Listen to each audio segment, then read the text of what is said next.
All right, Shalom. First off, give all praise, honor, and glory unto Yahweh by Shem Shai by Shem Krakadash, the bonus of the apostles and elders of GMS. Salutes and honors to the elect, all the brothers across the four corners who are enduring in truth and in sincerity, and the women and children who follow.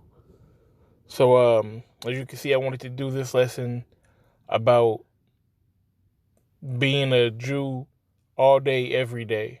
Okay, not just when you at the camp or you with the brothers or it benefits you. Okay, so you should be um, a Jew. You should, um, have those same standards that you carry yourself with throughout your everyday life. And I'm just gonna give some scriptures and definitions, and give some examples as well of basically what I'm talking about. So I'm gonna start off with this first scripture, which is Romans the second chapter, starting at the 28th verse. It says, "For he is not a Jew, which is one outwardly, neither is that circumcision, which is outward in the flesh, but he is a Jew, which was one inwardly, and circumcision is that of the heart, in the spirit, not in the letter, whose praise is not of men, but of the Most High." So what it's saying is, it's not okay, so if you're a Jake, you're a Jake. Yeah, that's true. But it's a separation because you got the elect and you got the 2/3 right now. So is a 2/3 a Jake? Yeah, technically, yeah, he is a Jew. But being a Jew is more than just being a Jake, if that makes sense, okay? Um, it's about the law, statutes, and commandments. It's about your intent, okay? If you are to be blunt, a nigga, okay, not a Jew, you just a nigga out here, you selling drugs, you gang banging, you doing all the stuff that quote niggas do, you know, you can't call yourself a Jew because that's just the outwardly, you know what I'm saying? It's not the circumcision of your heart, okay, your mind. You're in a whole nother mindset, man. You're not trying to fight for salvation.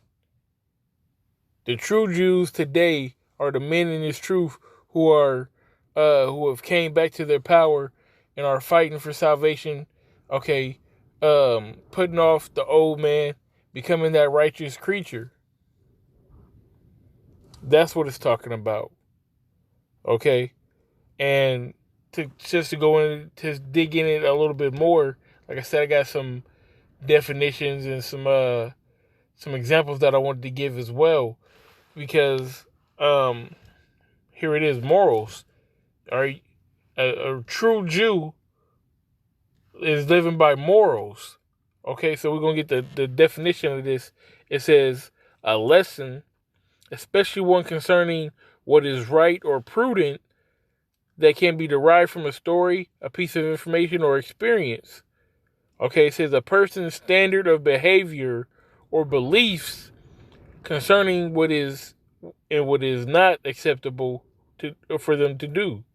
Okay, that's why we're governed by the law, statutes, and commandments. It's black and white. You can do this, don't do that. You can do this, don't do that. You can eat this, don't eat that. If this is what happens, this is what you do. If that happens, this is what you do. Or there's a set of morals that we live by, a code, a standard of conduct that we know how to govern our everyday lives.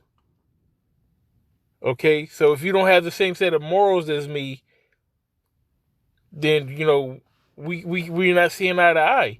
If we can't agree upon this, then what are we talking about? That's when we go into unequally yoked and other things in that nature. But first off, to be to be or suck it to call yourself a Jew, there's standards that you have to go by, man. And that's what the law, statutes, and commandments are for. All right, it says a person's standards of behaviors or beliefs. Okay, our foundation is what? The Bible. If your foundation is not the Bible, you can't call yourself a Jew. If you call yourself a Jew and in your daily life on a random Tuesday or Wednesday, you're not doing the things befitting of a Jew, you can't call yourself a Jew. You're not holding yourself to the moral conduct or the moral standard that the scriptures speak of. Okay, so this is 1 Corinthians chapter 15, verse 33. It says, "Be not deceived. Evil communications corrupt good manners." Okay, so that communications is not just talking about talking to another person or relating to somebody. It's your actions as well. Because if you talking to or you hanging around the wrong crowd, it's going to corrupt good manners. It's going to corrupt good morals. So you might have been a stand-up dude, but because, you might be with your favorite cousin or something like that, and he ain't got the same morals, the same standards that he hold himself to as you, and you might get in some trouble or something because you was with him. And eventually, if you keep hanging with that person, he's going to rub off on you. That's why they say, like, you don't want your girl to hang out with her friend, her little ratchet friend, because she gonna end up being ratchet just like she is.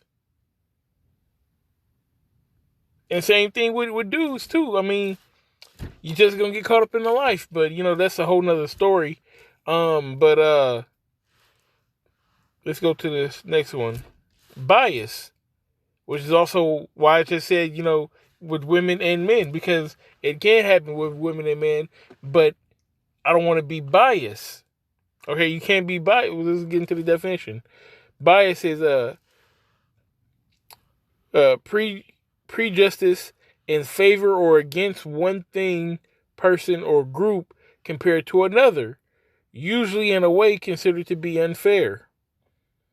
Okay, so you can't be biased. You gotta be a straight shooter and call everything down the middle. Okay, you can't judge this person for an action and then your homie do the same action and you don't judge them with the same judgment. And I'll give you an example. Fuck you. So at work, we get all types of calls, but a lower line group transfers calls to us that we shouldn't take. So it was my job to gather up all these calls that have been transferred to us or to one of the other groups and send a email to the big boss letting them know, hey, this is what's going down. So when I went to go collect the calls, one of the agents, she said, well, one of these people is on your team. Do you still want me to give it to you? I said, yeah. Because if it's somebody on my team that's doing it, that action still needs to be corrected. I can't be biased and be like, yeah, give me all these people, you know what I'm saying? We're going to get them in trouble. And then, somebody on your team is doing it. Oh, no, it's cool. I'll just talk to them. Which I did talk to that individual, but they're still on the report. Because I can't be biased, and just because they're on my team and they're held to a higher standard because of the team that we're on, I can't just leave them off the report. That's bias. That's not fair. Okay, you gotta be a straight shooter. And that goes into judgment, okay? Before I get this real quick, I do want to get this definition or this scripture. This is John 7:24. It says, judge not according to the appearance, but judge righteous judgment. That's what it's about right there. Judge righteous judgment. All right? Don't play favorites. Okay? There's one more definition or one scripture I want to get. Give me a second, y'all.